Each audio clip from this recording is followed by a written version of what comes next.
the method of bringing home a new puppy or kitten could soon be changing in our area. And it's all in an effort to put an end to puppy mill breeding. But as CBS 2's Cindy Hsu reports, protecting our puppies is creating a major dogfight.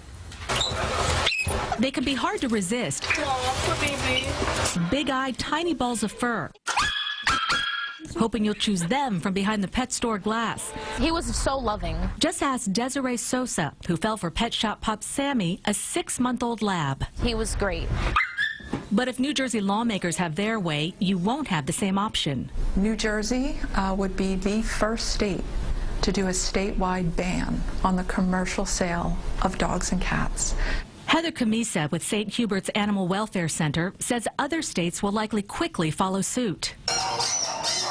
It's not a moment too soon for animal advocates who cite countless cases of alleged animal cruelty at the hands of pet shops, like Just Pups in Paramus, which recently made headlines. After dozens of puppies were found stuffed in a van outside. The legislation may have an even greater implication, the beginning of the end for substandard breeders, or puppy mills as they're called. A responsible breeder never sells their animal third party. I was there about 4 months until I just couldn't take it anymore. Carlos Rosario is a former pet shop employee who says he's still traumatized by what he witnessed, including dogs arriving from mills on trucks like this with no ventilation or sanitation. Employees, he says, were then forced to feed the puppies meds just to get them fit enough for sale. It was like a shop of horrors. And we have to be a voice for the animals. Private investigator Lenny Golino says legislation banning the commercial sale of animals is the only way to put an end to practices like this because it cuts demand. It's extreme.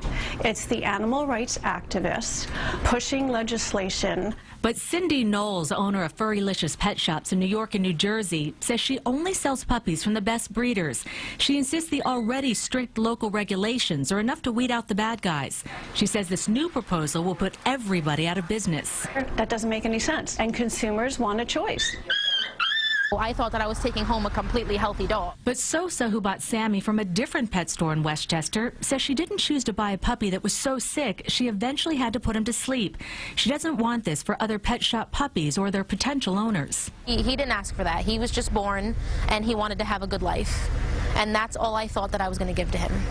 The commercial ban would allow pet shops to sell shelter or rescue animals, but the American Kennel Club told CBS 2 that this limits a consumer's choice, which is bad for both pets and owners.